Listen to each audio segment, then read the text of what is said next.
आं दिनैनि बे रादाबगिरि गासैबो चेनेलनिसिम आङो आंनि अननाय आरो खुलुमनायखौ बावहरग्रोबाय आरो बेजों लोगोसे दिनैनि बे जोंनि सा दिखियाजुलि दख'रानि सिङाव थानाय बालाबारि गामिनि ब्रह्म जयगालयनि लांगोनायाव दिनै मोनसे गिदिर जथुम्मा खुंफुंनायनि लाहार फाहार खालामदों। जाय जथुम्माखौ जोङो दुलाराय ब्रह्म धोरोम लाइमोन आफादनि थामथि बोसोरारि नैथि खुंथाइ हिसाबै जों बेखौ दिनै खुंनो थाखाय फैगौ नैबे जानुवारि दाननिनो 20, 21 आरो 22 खालार खालि गाजा गोमजायै खुंफुंनायनि थाखाय दिनै लाहार फाहार सोलिगासिनो दङ। आरो बे खुंफुंनायनि गेजेरजों जोंहा दुलाराय ब्रह्म धोरोम लाइमोन आफादहा मोनसे गेदेर थांखि दङ जे समाज दानायाव जों लाइमोन आफादा ब्रह्म धोरोम आफादनिफ्राय मा जोङो हाबा मावनानै समाजखौ सिबिनो हायो, जों बेखौ माबा लानानै गिदिरथार थांखि लानानै जों बेखौ बिदिनो 3 बोसोरजों लाइमोन आफादहा गावनि जिथु आफादनि थार्म मिटिं जायो बेखौ जों गेवलां हिसाबै जों खुंफुंनाय जायो। दा बिनिखायनो बे जथुम्मानि गेजेरजों जोङो देग्लायनि बोसोराव बेखौनो थांखि लादों जे जोंनि बे सनितपुर जिल्लायाव गाहायै जोंनि थांना थानाय राहाया बे ओनसोलनि रायजो राजाफ्रा आबादनि सायाव सोनारनानै बांसिन थांना थानाया गाहाय जानानै थायो। बेनिखायनो जों बे मेलनि गेजेरजों जोंनि ओनसोलनि रायजो राजा आइ आफामोनखौ जे जोंनि बे ओनसोलाव मा आबादा साबजाथाव आरो बे आबादखौ बिगियानारि आदबजों माबायदि मावनाय जायो, बे आबादनि बाजारा दिनै फालांगियाव माबायदि महर मोनदों, बेफोरखौ जों गासैखौबो हमथुमनानै बे ओनसोलनि आइ आफामोननो जोङो आबादनि सोमोन्दै मोनसे जों सेमिनारनि थाखाय थाम थिम खालामनाय जाखादों। आरो बे सेमिनारखौ दिनै पेपार रिड आउट खालामनो थाखाय जोङो सासे एग्रिकालसार डिपार्टमेन्टनिनो सासे डाइरेक्टरखौ जोङो आलासि महरै बे सेमिनार रिड आउट खालामनो थाखाय जों हांख्रायनाय जादों। आरो बेजों लोगोसे जोंनि दुलाराय ब्रह्म धोरोम लाइमोन आफादहा मोनसे गेदेरथार थांखि दङ, जाय थांखिया जोंनि जुगामि थांखि बायदि। बेयो जाबाय गुरुदेब कालिचरन ब्रह्म। गुरुदेब कालिचरन ब्रह्मआ ब्रह्म धोरोमखौ आखायाव लानानै समाजखौ बबे बिथिंजों फोसाबनो नाजादोंमोन। दा बेखौ जों उनसंनानै दिनै गुरुदेब कालिचरन ब्रह्मखौ जोंबो बिनि समाज फोसाबनो लानायाव खामानि मावनाय माखासे आदर्शफोरखौ जों दिनै दुलाराय ब्रह्म धोरोम लाइमोन आफादा उनसंनानै आरो बे बाबाखौ जों दिनै हारि आरो समाजनि गेजेराव बयनिख्रुइबो जौसिन मासियाव दोनहैनो थाखाय जों लाहार फाहार खालामनायाव दिनै सासे माहारिबाद होननानै जों बेखौ गायसननो जों नाजादों। बेनिखायनो गुरुदेब कालिचरन ब्रह्मनि मुङावनो थेसिस लिरनानै डक्टरेट जानो हानाय जोंनि मानगोनां डक्टर कुमुद रन्जन बसुमतारी, बे सारखौ जोङो बे गुरुदेब कालिचरन ब्रह्मनि मावनानै गालांनाय माखासे बिहोमानि सोमोन्दै गुवारै सावरायनो थाखाय जों बे सारखौ हांख्रायनाय जादों। आरो बे सारा गसाइगाव कलेजनि सासे गोरायुं। बे सारा जोंनि गेजेराव नुजाफैगोननि रोखा जोंनो फोरमान होबाय, फैगोननि माखासे रादायखौ होबाय। बेबायदि लोगोसे जोंनि समाजाव जोंहा समाज फोसाबनो थाखाय दिनै जोंनि लाइमोनफोरनो आरो आइजो माहारिफोरा जे गोग्गो सोलोंथाइनि गेजेरजों जों माबायदि महराव हाबा मावोब्ला समाजा मोनसे गोग्गो थासारियाव फैगोन, बिनि सायाव जों बाथ्रा सरसा खालामनो थाखाय जों अदालगुरि जौमा फरायसालिनिफ्राय रश्मि बसुमतारी बे आइखौ जोङो दिनै बे हाबाफारियाव सासे पेपार रिड आउट खालामनाय हिसाबै जों फुंखा सुबुं हिसाबै जों मोननो हादों।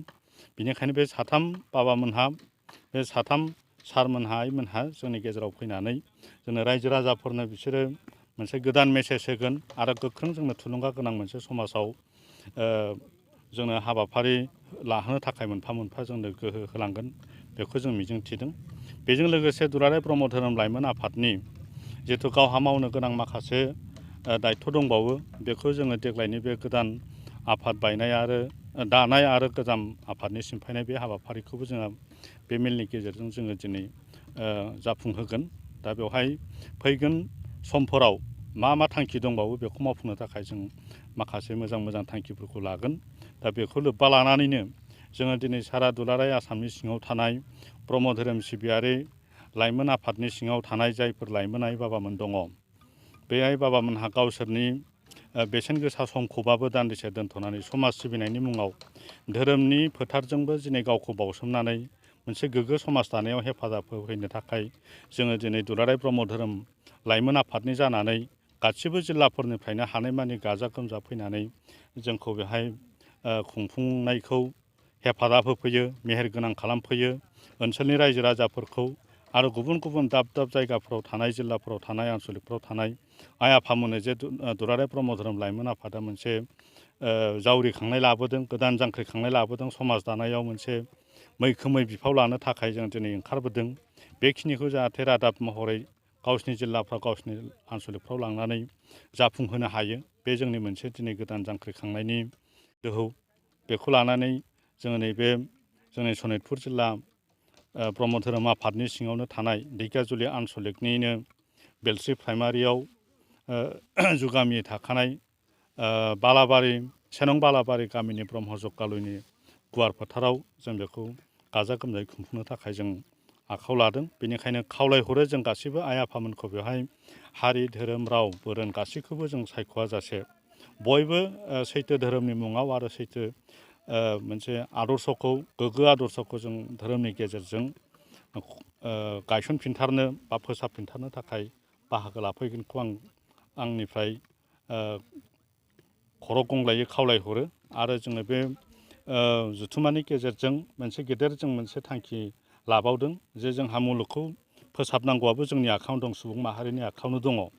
समाजा जोंनि थांना थानायनि राहायाव जों समाज फोसाबनायाबो जोंनि आखायाव थागोन। जों बेखौ नाजाबाय थागोन जा हायो। आरो बे मुलुग मिथिंगानि महराबो जोंनो सानफ्रोमबो सान हरजों जों मोगा मोगि जों बेजोंनो जुजिबाय थानाङो। बेनिखायनो जों मुलुगनि गावनि थांना थानाय राहानि थाखाय, गोजोन सान्थिनि थाखाय बेखौ फोसाबनांगौआ जोंनि दायथ' दं। बेनिखायनो मुलुग गोजोननि मुङाव जों दिनै बेहाय मोनसे अखण्ड जग्य गेदेरथार लादों। गासै 140-150 1,40,50,000 रांनि 50,000 रांसोनि जोङो बेवहाय अखण्ड जग्यनि आयजन खालामदों। बेनिखायनो बे अखण्ड जग्यआ जोंना जोबोद मेहेरगोनां जागोन। बेवहाय जोङो जाबायदि रोखोमनि जग्यनि प्रसादफोर नांगौ बेखौ जों दा बानजाय आफादा गासैखौबो रेडि खालामना दोनखाजोब्बाय। आरो दिनै बेवहाय बानजाय आफादनि जिथु मावनो गोनां हाबाफारिफोर गासिबो जोंनो मिथिहोनाय बायदि गासिबो जौगानायावनो फैजोब्बाय। बेखौ जों आसा खालामदों। बेनिखायनो गासिबो हाबाफारिफ्रा मेहेरगोनाङै जाफुंगोन। गासिबो लाइमोनफोरा, लाइमोन हिन्जावसा, लाइमोन हौवासा गासिबो जोंनि दिनै जाखांबोनाय बयबो बेवहाय लोब लोब फैनानै गासिबो जिल्लानिफ्राय फैनानै बाहागो लाफैगोनखौ मिजिंथिनानै आं परम ब्रह्मनि खाथियाव खर' गंग्लायै आर'ज खालामबाय, जाहाथे बयनोबो थुलुंगा होथों आरो जोंनि बे हाबाफारिखौ मेहेरगोनां खालामफैयो। बेनि सायाव आं परम ब्रह्मनि खाथियाव फिनै आर'ज खालामफिननानै आंनि बुंथिनायखौ एसेनो फोजोबनाय जाबाय। खुलुमबाय। जों बेवहाय बालाबारि ब्रह्म जगालय बेलस्रि प्राइमारिनि सिङाव थानाय बे जायगायाव जोंनि दुलाराय ब्रह्म धोरोम लाइमोन आफादनि 23 बोसोरारि जे जथुम्मा आरो लोगोसे जोंनि सनितपुर जिल्ला ब्रह्म धोरोम आफादनि 23थि बोसोरसालिया जथुम्मा, लोगोसेयैनो जोंनि ढेकियाजुलि आनसलिक ब्रह्म धोरोम आफादनि 24थि बोसोरसालिया जथुम्मा, बेखौ खुंफुंनो थि खालामनाय जाबाय। दायो जों बे हाबाफारिखौ जाफुंहोनो आरो मेहेरगोनां जाहोनो थाखाय जोङो बेवहाय धोरोमनि शास्त्र आयदाफोरखौ सावरायनो थाखाय आखायाव लानाय जादों। दा बेनिखायनो जों बे धोरोमनि आयदाफोरखौ सावरायनो थाखाय जोंनाव सावरायगिरि हिसाबै जोंनि दुलाराय ब्रह्म धोरोम प्रसार संसदनि गाहाय गुरु आफा मुस्रि गेवलां मनरन्जन ब्रह्म आफाखौ जोङो हांख्रायनानै लाबोनाय जादों। आरो लोगोसेयैनो बेवहाय जोङो गागि आफादनिफ्रायबो मैखोमै बाहागो लानो थाखाय जोंनिनो दुलाराय ब्रह्म धोरोम आफादनि लेङाइ आफादगिरि असिनि स्वर्गियारि बे आफाखौबो जोङो हांख्रायदों। लोगोसेयैनो जोंनि दुलाराय ब्रह्म धोरोम आफादनि गाहाय नेहाथारि जगत चन्द्र ब्रह्म बे आफाखौबो हांख्रायदों। लोगोसे जोंनि बे प्रसार संसदनि मैखोमै फोसावगिरि गोबां आफामोनखौबो जों हांख्रायदों। लोगोसे जोंनि बे सनितपुर जिल्ला ब्रह्म धोरोम प्रसार संसदनि सिङाव थानाय गासैबो प्रसारकफोरखौ जों हांख्रायदों। बेनिखायनो बे हाबाफारियाव जोङो धोरोमनि माखासे सावरायनो गोनां रावफोरखौ जोंनि दखान शास्त्र बिजाबनि ओंथि गोनां बे सार तत्वफोरखौ बिजिरख'नो थाखाय सावरायगिरि महरै जोङो लानाय जादों। जाहाथे बेबायदि जोङो बे धोरोमनि शास्त्र आयदानिफ्राय गियान मोननानै जों साफ्रोमबो सैथोनि फारसे आगान सुरनो हागोन आरो जोङो बेबायदिनो बे बोसोरसालिया जथुम्मानि गेजेरजों जोंनि बे बैदिक शास्त्रनि गुनफोरखौ लानानै जों साफ्रोमबो असे गुन गियानखौ सोरजिनानै लानो हागोन। बे बिथिंखौ नोजोर होनानैनो दिनै जोंबो बे हाबाफारिजों सरजाबनानै शास्त्र सावरायनाय आयदाखौ लानाय जादों।